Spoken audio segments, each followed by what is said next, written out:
Flat ফুটের সমস্যা অনেকেরই থাকে, ছোট বড় অনেকের মধ্যেই আমরা এই ফ্ল্যাট ফুটের সমস্যাটা দেখতে পাই। ফ্ল্যাট ফুট মানে কি, আমাদের যে পায়ের পাতা, এই পায়ের পাতাটা ফ্ল্যাট থাকে একদম, আমাদের ক্যালকেলিয়াম অর্থাৎ হিল বোন, যেটা হিলের তলা থেকে একদম আঙুল পর্যন্ত আমাদের একটা ফ্ল্যাট পজিশনে থাকে, পায়ের যে কার্ভেচার সেটা থাকে না।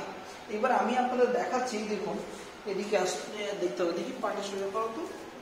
এই দেখুন আপনি ফ্ল্যাটটা দেখতে পাচ্ছেন, পাটা একদম ফ্ল্যাট, এইখান থেকে এখানে পুরো ফ্ল্যাট। তো ফ্ল্যাট ফুটের সমস্যা অনেকেরই আমরা পাই, বড় ছোট অনেক বয়সে। যদি ছোটবেলায় সেটা ধরা পড়ে যায় তাহলে আমরা বিভিন্ন রকম জিনিস করাই যাতে করে এই ফ্ল্যাট ফুটের যে পেন, ধীরে ধীরে পেনটা রিমুভ করে রিকভার করতে করতে এই কার্ভেচারটাও চলে আসে। আমরা সাপ্তকীকে প্রায় ৩-৪ মাস আগে পেয়েছি, যখন ওর পায়ে প্রচন্ড প্রবলেম হতো, একটা পেন হতো। এবারে সেই পেন হতে হতে পেনটা ধীরে ধীরে বাড়তে শুরু করে। তারপরে আমরা ওর মা নিয়ে আসি যে স্যার এটা কি করা যেতে পারে। তখন আমরা ওকে বেশ কিছু এক্সারসাইজ করাই, এবং যার জন্য সাপ্তহিক আজকে ব্যথা সেভাবে খুব একটা নেই, এবং ধীরে ধীরে কার্ভেচারের জায়গাটা ধীরে ধীরে জেনারেট করা শুরু হয়েছে। তো এতে অনেকগুলো বিষয় থাকে যেগুলো মেনটেন করতে হয়, ফলো করতে হয়। আমি আপনাকে আজকে একটি ছোট্ট এক্সারসাইজ দেখাচ্ছি, বাদ বাকিগুলো আমরা প্রতিদিন বেসিসে করাই। তো আজকে একটা জিনিস দেখাচ্ছি, অন্যদিন অন্য ভিডিওতে আবার অন্য বিস্তারিত ভাবে ব্যাপারটাকে বলবো। এই দেখুন আমরা একটা দেশি জোগাড় লাগিয়েছি, আমার কাছে দুটো বোল নিয়েছি, আপনারা দুটো কাঁচের বোল নিতে পারেন।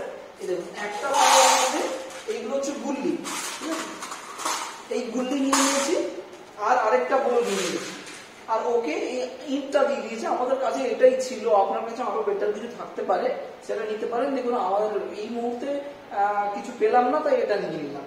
তো এইবারে আমরা কি করবো, এই দেখুন ও গোড়ালিটা লাগিয়ে রয়েছে এখানে, একটা একটা তুলছে, তুলে এটাতে ধীরে ধীরে ধীরে ধীরে রাখছে।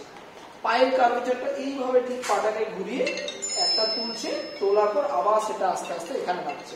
এইভাবে কন্টিনিউয়াসলি আমরা একটা বোল থেকে অন্য বোলে করবো, এবং অন্য বোল থেকে আবার অন্য নতুন বোলে করবো। এইটা যদি কন্টিনিউয়াসলি করি তাহলে আমাদের যে পায়ের কার্ভেচার এটা অনেকখানি ডেভেলপ করে। থ্যাংক ইউ সো মাচ, আশা করছি আমি কিছু বিষয় ক্লিয়ার করতে পারলাম।